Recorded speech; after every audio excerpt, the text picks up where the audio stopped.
ایک صحابی تھے جوان 12-14 سال عمر, عشق لگا سی کھیڑا کھیڑ دی میں. 12-14 سال عمر تو ہر وقت حضور کے پاس رہتے تھے. صحابہ کہتے ہیں ہم نے سوچا ہر وقت ہی رہتا ہے. ایک دن نبی پاک صلی اللہ علیہ وسلم نے کہا ان کو ذرا بتاؤں تو صحیح ہے مجھ سے پیار کتنا کرتا ہے. صحابہ کو تجربہ کرانے کے لیے حضور نے اس سے کہا مجھ سے پیار کرتے ہو؟ اس نے کہا بھی باپ کو پتہ ہی ہے سارا. تو حضور نے فرمایا جاؤ اپنے باپ کی گردن کاٹ کے لاؤ. اس کی اوکھا جے بابا کام, ہاں اپنے باپ کی گردن کاٹ کے لاؤ. 12-14 سال عمر, چھلانگ لگائی. مسجد نبوی کے دروازے پر مولا علی شیر خدا کھڑے تھے. ان کی گردن میں تیر کمان تلوار تھی, کھینچی تلوار. اور جب دوڑے نا جذبات میں تو حضور نے فرمایا اسے پکڑ لاؤ, اس نے سچ مچ کاٹ کے لے آنی ہے, لے آؤ پکڑ کے. عاشق نزاکت جانتے ہیں. حضرت طلحہ بن برا بیمار ہو گئے, بیمار. دن میں 2 دفعہ میرے نبی تیمارداری کرنے جاتے تھے. 2 دفعہ. اللہ کرے وہ بیماری میں ہی آ جائے.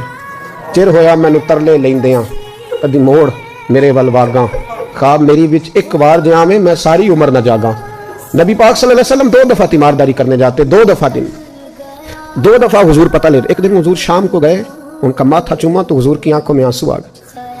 پھر میرے حبیب پاک نے ان کے والد کو کونے میں بلایا, کوئی بات کہی, باپ بھی رونے لگے. حضور نے پھر پیار کیا, چلے گئے. حضرت طلحہ اپنے ابا جی سے کہنے لگے حضور کیا کہہ کے گئے؟ کہا بیٹے کچھ نہیں. کہا نہیں مجھے بتائیں. کچھ نہیں, رشتہ ہی بڑا نازک, نہیں بتائیں. تو باپ نے سر پہ ہاتھ رکھا, کہا حضور کہہ گئے ہیں تو آج شام کو فوت ہو جائے گا. اور جب حضور نے کہا جب اس کا انتقال ہو جائے تو مجھے خبر کرنا. والد کو چارپائی پہ بٹھا کے تو حضرت طلحہ نے ہاتھ پکڑ لیا. عشق تے اگ دوویں ایک برابر, پر عشق دا سیک ودھیرا. اگ تے ساڑے ککھ تے کانے, عشق ساڑے تن میرا. او اگ دا دارو میہ تے پانی, مینوں کوئی دسے عشق دا دارو کیڑا.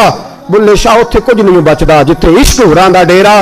ہاتھ پکڑا باپ کا, کہنے لگے ابا جی ایک وعدہ کرو, رات کو جب میں فوت ہو جاؤں تو نبی پاک کو اطلاع نہیں دینی, خبر. کہا بیٹے حضور کہہ گئے ہیں دینی ہے, تو کہتا نہیں دینی, کیوں؟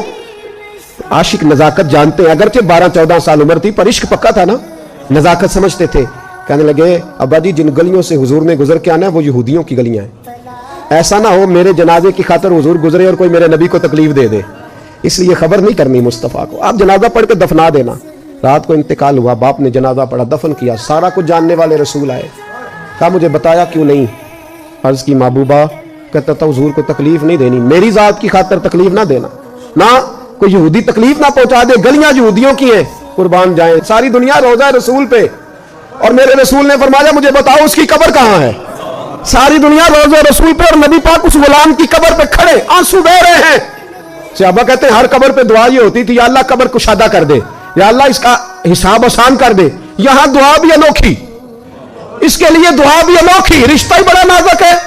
میرے نبی پاک نے دعا بڑی انوکھی فرمائی. کہا اے اللہ جب میرے طلحہ کی تیرے ساتھ ملاقات ہو تو ذرا اس سے مسکرا کے ملنا, وہ تیری شان کے لائق ہے, ذرا اس سے مسکرا کے ملنا. کہتے ہیں وجد ہو گیا تاری, اس لیے کہ جو رشتہ نبی کا امتی سے ہے اور امت کا رسول سے ہے اس کی نزاکت کو صرف غلام جان سکتے ہیں. غلام جان. میں نے پچھلے جمعے بھی کہا تھا, مجھے ایک شخص کہنے لگے آپ بتیاں لگاتے ہیں, جھنڈیاں لگاتے ہیں. میں نے کہا بس نہیں چلتا, ہم تو تارے بھی لگا دیں, تمہیں ہمارا پتہ ہی نہیں. میرا دل کرتا ہے گلی گلی پھروں اور یہ نعرہ لگاؤں, جان ہے عشق مصطفیٰ روز فضو کرے خدا, جس کو ہو درد کا مزہ وہ نازے دوا اٹھائے کیوں, اور پھر کے گلی گلی تباہ ٹھوکریں سب کی کھائے کیوں.